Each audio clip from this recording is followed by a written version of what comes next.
ഇന്ന് ഈ വീഡിയോയിൽ ഞാൻ രണ്ട് ക്വാളിറ്റീസിനെ എങ്ങനെ താരതമ്യം ചെയ്ത് പറയാം, കമ്പയർ ചെയ്ത് പറയാം എന്നുള്ള ഞാൻ വിശദീകരിക്കുന്നത്. Okay, welcome to my YouTube channel. ആദ്യമായിട്ടാണ് നിങ്ങൾ എൻ്റെ ചാനൽ വാച്ച് ചെയ്യുന്നതെങ്കിൽ ചാനൽ സബ്സ്ക്രൈബ് ചെയ്യുക.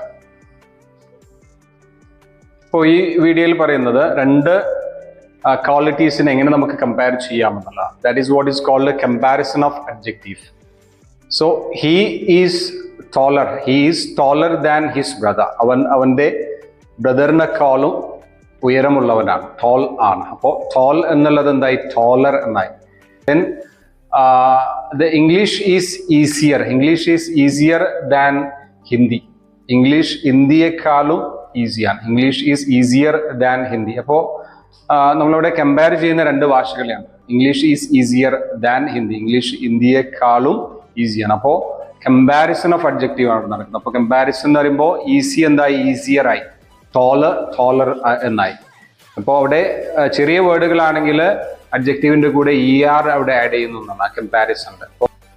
Another sentence, he can run faster than me. അവനക്ക് എന്നെക്കാളും ഫാസ്റ്റ് ആയിട്ട് ഓടാൻ സാധിക്കും. He can run. അപ്പോൾ ഫാസ്റ്റ് എന്തായി, ഫാസ്റ്റർ ആയി. കമ്പാരിസണിൽ നമുക്കവിടെ ER ഫോം ഉപയോഗിക്കണം. He can run faster than me.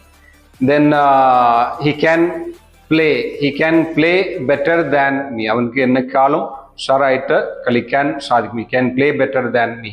അപ്പോൾ രണ്ട് ഫോമുകളാണ് ഇവിടെ മനസ്സിലാക്കേണ്ടത്. അഡ്ജക്റ്റീവ് നമ്മൾ കമ്പയർ ചെയ്യുമ്പോൾ ER ഫോമിലേക്ക് മാറുന്നു. ER. അപ്പോൾ ടാളറായി, ഈസിയർ എന്നായി.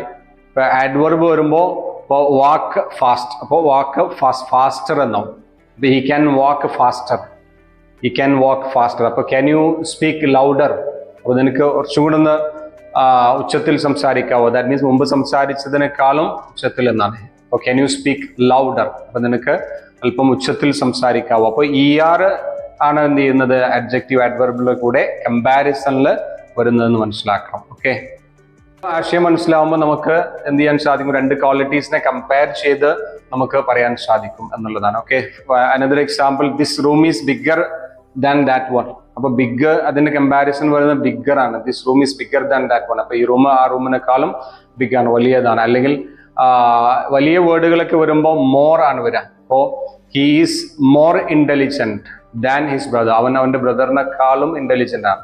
വലിയ വേർഡുകൾ വരുമ്പോൾ മോർ ആണ് അവിടെ ഉപയോഗിക്കേണ്ടത്. നമ്മൾ ഈ ഒരു ആശയം കൃത്യമായി മനസ്സിലാക്കുമ്പോൾ നമുക്ക് ഒരുപാട് സെന്റൻസുകൾ പറയാനും എഴുതാനൊക്കെ സാധിക്കും. അപ്പൊ ഇതുപോലൊക്കെ മനസ്സിലാക്കിയെടുക്കുക. കൂടുതൽ പ്രാക്ടീസ് ചെയ്യാനൊക്കെ പ്രാക്ടീസിങ് ക്ലാസ്സുകളൊക്കെ നൽകുന്നുണ്ട്. അപ്പോൾ അതുപോലെ പ്രാക്ടീസ് ചെയ്ത് പഠിക്കാൻ താല്പര്യമുള്ളവർ എന്ത് ചെയ്യുക, ഞാൻ ഇതിന്റെ കൂടെ നമ്പർ